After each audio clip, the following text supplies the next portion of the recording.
आप हैं डॉक्टर सत्यकांत त्रिवेदी, भोपाल से हैं, बहुत ही फेमस साइकियाट्रिस्ट हैं, मेरे बहुत पुराने परिचित हैं, काफी साल हो गए मेरे ख्याल से 30-4 जी जी साल हो जी। गए। जी जी, कम से कम बहुत सारे अल्कोहल विड्रॉल के प्रॉब्लम्स आ रहे हैं उनको, जैसे शराबबंदी है तो उसकी वजह से नहीं मिलने के कारण काफी गंभीर लक्षण आ रहे हैं। स्मोकिंग का जिन लोगों को है इफेक्ट, उसकी वजह से एंजाइटी कई बार बहुत ज्यादा बढ़ जाती है। वो समझते हैं कि हार्ट की प्रॉब्लम हो गई है तो ईसीजी कराने के लिए पहुंच जाते हैं सीने में दर्द को लेकर के। तो इमरजेंसीज को डील करने हमें जाना होता है। और बाकी लॉकडाउन है, घर में भी काम कर रहा हूँ, पत्नी का हाथ बटा रहा हूँ, बिटिया का ख्याल रख रहा हूँ, पोछा लगाना भी तो सीख गया हूँ, बर्तन भी धुल लेता हूँ। अच्छा सर, अभी आपने थोड़ी देर पहले मुझे बताया कि अल्कोहल विड्रॉल के या जो स्मोकिंग एडिक्ट हैं उनके बड़े सारे केसेस आ रहे हैं। तो बहुत अल्कोहल ज्यादा, विड्रॉल बहुत ज्यादा। क्या क्या सिम्टम्स क्या होते हैं, कैसे पता चलता है कि ये अल्कोहल विड्रॉल के सिम्टम्स? जी, यूजुअली देखिए अल्कोहल का जो विड्रॉल होता है वो कई प्रकार का हो सकता है। माइल्ड हो सकता है, मॉडरेट हो सकता है, सीवियर हो सकता है। शुरुआती दौर में जिनको हल्का फुल्का विड्रॉल होता है उनमें हाथ पैर में कंपन सा शुरू हो जाता है। और उन्हें एंजाइटी सी फील होती है, दिल की धड़कन अनियमित सी फील होती है, उन्हें ऐसा लगता है कुछ अटैक तो नहीं पड़ जाएगा। मुंह सूखा सूखा सा लगता है, गैस्ट्रिक डिस्टर्बेंस हो जाते हैं, स्लीप डिस्टर्बेंस हो जाते हैं।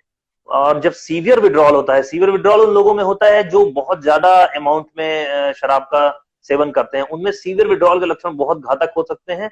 और उनमें पूरी बॉडी में कंपन शुरू हो जाता है, उन्हें बहुत सारी चीजें एबनॉर्मल दिखने लगती हैं, बड़ी चीजें छोटी दिखने लगती हैं। उनको ये वहम भी होने लगता है कि कोई उनके बारे में बातें कर रहा है, कोई उनको नुकसान पहुंचा देगा, कोई उनकी बातें सुन रहा है, कोई उनके कमरे में घुस रहा है। तो कहीं ना कहीं शक वहम जैसे भी लक्षण चालू हो जाते हैं, जिसे हमें हेलुसिनेशन और डेल्यूजन्स के नाम से जानते हैं। तो इंपॉर्टेंट बात यह है कि जो लोग बहुत ज्यादा अल्कोहल के सेवन से ग्रसित हों और डेली शराब पीते हों, तो वो पहले ही जाके अपने डॉक्टर के पास सरेंडर कर दें, विड्रॉल सिम्टम्स के आने के पहले ही। तो वो सही बात। सिम्टम्स नहीं आएंगे और उनको परेशानी नहीं होगी, और इसमें कहीं से कहीं तक कोई शेम की बात नहीं। दूसरी बात, अंकुर, एक दो केसेस बड़े दुखद आए, वो मैं आपसे शेयर करना चाहता हूँ। बहुत सारे लोगों ने इसको शिफ्ट कर लिया दूसरे चीजों से, दूसरी दवाइयां वो खाने लगे, खांसी की सिरप पीने लगे, थिनर का यूज करने लगे। ये एक बहुत बड़ी प्रॉब्लम है। और इंपॉर्टेंट बात यह है कि विड्रॉल सिम्टम्स आने के पहले बहुत इफेक्टिव इलाज संभव है। तो अपने से कुछ मत करें। जो लोग डेली शराब पी रहे हैं या डेली सिगरेट पी रहे हैं, वो जाकर के अपने डॉक्टर को जरूर कंसल्ट कर लें, और पहले से ही ऐसे गंभीर लक्षण आने से वो बच सकते हैं।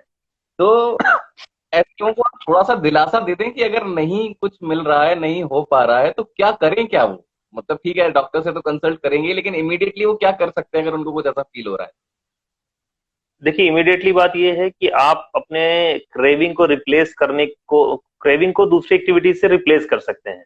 वो एक्टिविटीज कुछ भी हो सकती हैं, चाहे वो आपका कुकिंग हो, गार्डनिंग हो, कुछ भी हो, रिप्लेस कर सकती हैं। या इमीडिएट, मैं ऐसा बोलता हूं कि आप इमीडिएटली 1 to 10 काउंट करें, और 10 टाइम्स आप डीप ब्रीदिंग करें। तो ऐसा मानते हैं कि क्रेविंग का जो तुरंत एकदम से जो क्रेविंग का एक शॉट आता है, वो आपका काफी कम हो जाता है। तो वो हम तुरंत कर सकते हैं। दूसरा, ये बड़ा अच्छा मौका है कि हम इस एडिक्शन से निजात पा सकते हैं, उससे हट सकते हैं। क्योंकि एक सबसे इंपॉर्टेंट बात है, आप देखेंगे कि मैंने 25 मार्च के आसपास इस बारे में बात करी थी कि अभी जो सबसे पहले, मैं कोरोना से ज्यादा पोस्ट कोरोना से चिंतित हूँ। पोस्ट कोरोना में जो सबसे इंपॉर्टेंट टूल होगा युवाओं का, वो मेरी नजर में होगा मितव्ययता। अपनी जेब खर्च में अपनी जरूरतों को कम करना होगा, क्योंकि कहीं ना कहीं हर इंसान की, जो जैसा मेरा मानना है, 20 to 40% आय पर प्रभाव पड़ सकता है। तो आज की बिल्कुल। डेट में अगर हमने जमाने के हिसाब से या अपनी करंट कंडीशन के हिसाब से चलना नहीं सीखा, तो एक बड़ी प्रॉब्लम हो सकती है, और हम एक्चुअल में मेंटल प्रॉब्लम जैसे डिप्रेशन, एंजाइटी के शिकार हो सकते हैं। तो इस नाते भी हमें सोचना चाहिए कि एक अच्छा मौका है, हम नशे से और अनावश्यक खर्चे से, जो हमें सिर्फ और सिर्फ हमारे शरीर को नुकसान पहुंचा रहा है, उससे हम बिल्कुल। निजात पा सकते हैं।